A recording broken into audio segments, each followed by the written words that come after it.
Limono, on parle cette fois-ci du procès du 28 septembre avec 308 gardes pénitentiaires en formation à Kaléa. Oui, ce sont nos confrères du site révélateur 224 qui ont rapporté cette information.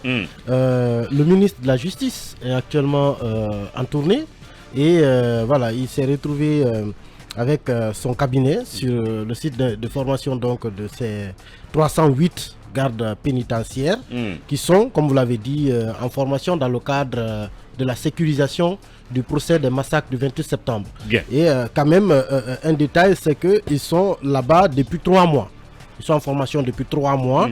Et selon en tout cas le responsable, c'est le directeur du centre de formation, et la consigne avait été donnée bien avant par le commandant, le haut commandant de la gendarmerie nationale, qui avait donné instruction de faire former ses agents pour la sécurisation des procès. Bien. Donc Bala Samoura avait anticipé pour la sécurisation des procès sans s'attendre à ce que le 28 septembre devait être programmé éventuellement. Mais toujours est-il que ces 308 agents, selon leur formateur, sont déjà à 80% de leur niveau de formation attendu et ils sont formés sur différents modules, dont celui concernant le règlement des services dans l'armée, mais aussi les questions de sécurisation, bouclage de séances d'audience, l'escorte de prisonniers, le transfèrement des prisonniers et d'autres éléments qui tournent autour de la sécurisation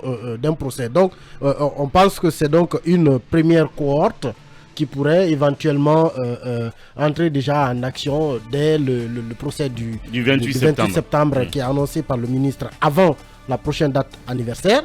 Donc à 80% je pense. Donc avant le 28 septembre prochain qui arrive. Oui, là. avant le 28 septembre. Ouais. En tout cas, au nom de Charles Wright, il a bien dit avant le prochain anniversaire de ce massacre. Donc on suppose que c'est avant le 28 septembre que le procès va s'ouvrir. Et ces agents, on peut déjà penser que peut-être qu'ils seront directement en action sur la sécurisation de ce procès. Et quand on regarde le bâtiment qui est censé abriter aussi, donc l'infrastructure, le chantier qui évolue, qui est presque arrivé à terme, on peut se dire, Bassekou, que les choses se précisent pour la tenue enfin de ce procès du massacre du 28 septembre. Oui, parce qu'il y a d'abord une volonté politique.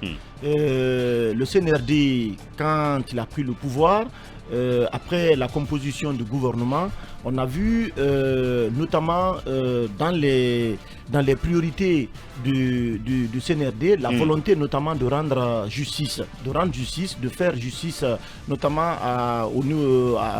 concernant les crimes qui ont été perpétrés en Guinée. Donc cette volonté qui a été affichée n'était pas celle qu'on avait connue sous le régime Alpha Condé en réalité, qui faisait donc qui tournait à la roublardise autour de la tenue notamment de l'organisation de ce procès. Quand le CNRD donc a pris le pouvoir, on a vu les déclarations se sont succédées et ensuite il y a eu des rencontres avec l'association des victimes et amis donc du 28 septembre. On a vu également des actes qui ont été posés notamment par le pouvoir central et Emma vient de parler de cette formation, mais bien avant ça, il y a eu également les instructions qui ont été données par le ministre de la Justice, garde des Sceaux, pour demander notamment l'ouverture d'une enquête autour de ce dossier. Donc il y avait vraiment une volonté affichée, il y a des actes qui ont été posés. Donc il faut y croire. Il faut y croire parce que le ministre de la Justice a clairement indiqué que le 6 septembre, je crois bien, on va annoncer la date de la tenue de ce procès. Les victimes aujourd'hui sont confiantes. L'association aujourd'hui se dit réconfortée par les actes qui ont été posés jusque-là. On attend comment tout cela va s'organiser en termes de moyens financiers, de moyens donc matériels mis à la disposition du pool qui va statuer sur le dossier. Donc, Talibi, on peut dire que ce sont des indices qui rassurent de la volonté de ces autorités-là pour que se tienne ce procès, en fin de compte. Oui, ou il faut encore rester dans le doute? Ce sont des signaux quand même qui laissent espérer l'ouverture très prochaine de ce procès, attendu depuis en tout cas plus de 10 ans maintenant. Ouais. Plusieurs fois, des annonces avaient été faites sur le régime Alpha Condé. Vous vous rappelez ces engagements récurrents de l'ancien ministre de la Justice, Cheikh Sako, qui semblait en avoir fait son cheval de bataille, mais qui a dû abandonné parce que les obstacles étaient nombreux par rapport à la tenue de ce procès. Et ensuite, on nous a annoncé la nécessité de construire un édifice complètement dédié à la tenue de ce procès. En tout cas, un projet qui avait été présenté pour beaucoup comme étant un argument de plus pour retarder donc l'ouverture de ce procès.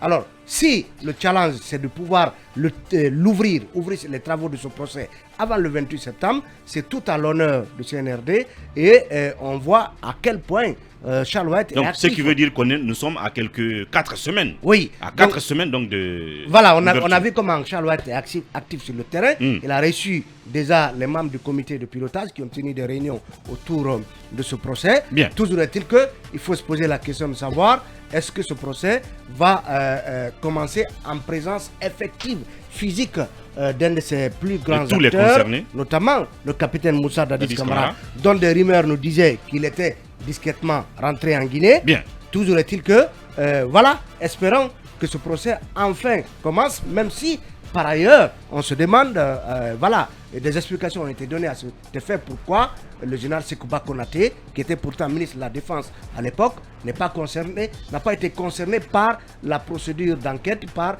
les différentes auditions. Bien. Et par, en tout cas, ne sera pas, en tout cas, à ce procès. Alors, espérons qu'il commence enfin parce que vous voyez, ce serait un très bon signal que la Guinée enverrait à la communauté internationale par rapport à sa capacité d'organiser des procès à l'image de celui de Housssein Habré du côté du Sénégal comme pour redorer davantage l'image de la justice guinéenne. Bien. Charles White réussira-t-il ce défi que tous ses prédécesseurs n'ont pas du tout réussi? C'est là la question. En tout cas, nous n'avons que pratiquement 4 semaines, comme je l'ai dit tantôt, pour voir les choses se réaliser. En attendant, on va passer à d'autres sujets et une virgule avant qu'on continue.